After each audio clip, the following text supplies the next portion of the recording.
Hello hi welcome to some reactions. കിൽ director എന്റെ പൊന്നോ ചോരമയം എന്നൊക്കെ പറഞ്ഞുണ്ടല്ലോ. Bloodshed, heavy bloodshed. ഒരു ട്രെയിൻ ടു ബുസാന്റെ ഒരു കൊലപാതക വെർഷനാണ്. പിന്നെ ഡയറക്ടർ എന്ന് പറയുന്നത് നിഖിൽ നാഗേഷ് ഭട്ട്. നായകൻ നിഖിൽ നാഗേഷ് ഭട്ട് കേട്ടോ. ഡയറക്ടറിന്റെ പേര്. ഇതിനകത്ത് നായകനായിട്ട് അഭിനയിച്ചേക്കുന്ന ആളുടെ പേര് ലക്ഷ്യ. അടിപൊളിയായിട്ട് അഭിനയിച്ചിട്ടുണ്ട്. ഒരു പട്ടാളക്കാരനായിട്ടാണ്. പിന്നെ അതിനകത്തൊരു വില്ലൻ, മെയിൻ ആയിട്ട് നമുക്കൊരു വില്ലൻ ഉണ്ട് അല്ലേ? ആ വില്ലന്റെ പേര് രാഘവ് ജുയാൽ.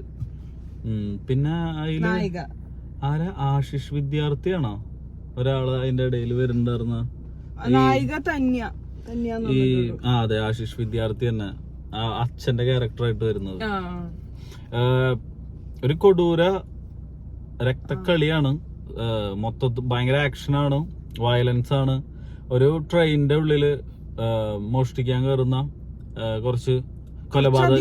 കുറച്ചധികം ആൾക്കാർ, ഒരു 10-40 പേര് കയറിയിട്ട് അവരിൽ നിന്ന് രക്ഷപ്പെടാൻ വേണ്ടിട്ട് ആ ബോഗിയിലുള്ള ഒരു സംഭവ വികാസങ്ങളൊക്കെയാണ്.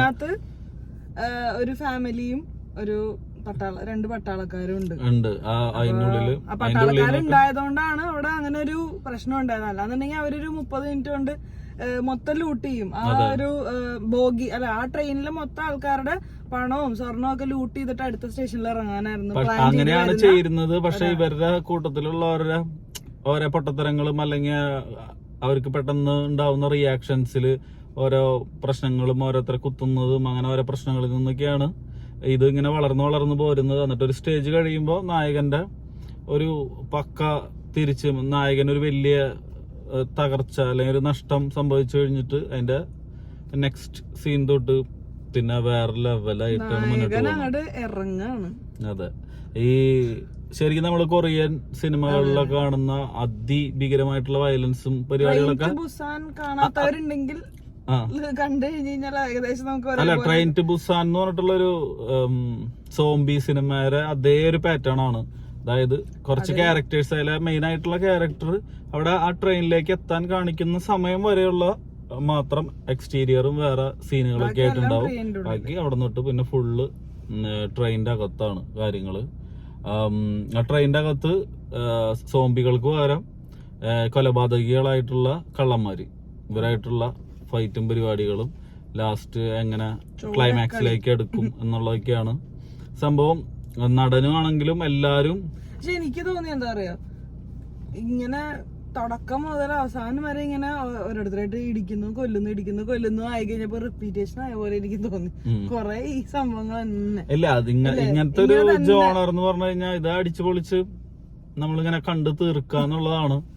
അങ്ങനത്തെ ജോണറിനോടും അല്ലെങ്കിൽ അങ്ങനത്തെ ആക്ഷൻസ് ഒക്കെ കണ്ടാലും വലിയ നമുക്ക് ഒന്നും തോന്നാത്ത ഒന്നും തോന്നിയില്ല. പക്ഷെ ഉണ്ട് ചില ഇതൊക്കെ വെച്ചിട്ട് തല അടിച്ച് പൊട്ടിക്കണതൊക്കെ അതൊക്കെ ഭയങ്കര കെട്ടിത്തൂക്കിയിട്ടുണ്ട്. അങ്ങനത്തെ കുറെ സാധനങ്ങളൊക്കെ അടിപൊളി സംഭവങ്ങൾ വന്നിട്ടുണ്ടായിരുന്നു. അപ്പോ എല്ലാരും തിയേറ്ററുകളിൽ കുറവാണ്, OTT റിലീസാണ്. അപ്പൊ എല്ലാരും തിയേറ്ററിൽ കാണാൻ പറ്റുന്നുണ്ടെങ്കിൽ തിയേറ്ററിൽ കാണാം, അല്ലാന്നുണ്ടെങ്കിൽ OTT റിലീസിൽ കാണാം. അതാണ് കില്ലിനെ കുറിച്ചുള്ള ഒരു അഭിപ്രായം. ഒരു അടിപൊളി കൊറിയൻ ഒരു ടച്ച് കൊണ്ടുവരുന്ന ഒരു അടിപൊളി ഇന്ത്യൻ സിനിമയാണ്. അപ്പോൾ എല്ലാവരും അഭിപ്രായങ്ങൾ കമന്റ് ചെയ്യുക, ഇഷ്ടപ്പെട്ടു കഴിഞ്ഞാൽ ലൈക്ക് ചെയ്യുക, സബ്സ്ക്രൈബ് ചെയ്യുക. അപ്പോൾ അടുത്തൊരു വീഡിയോ വരുന്നത് വരെ ബൈ.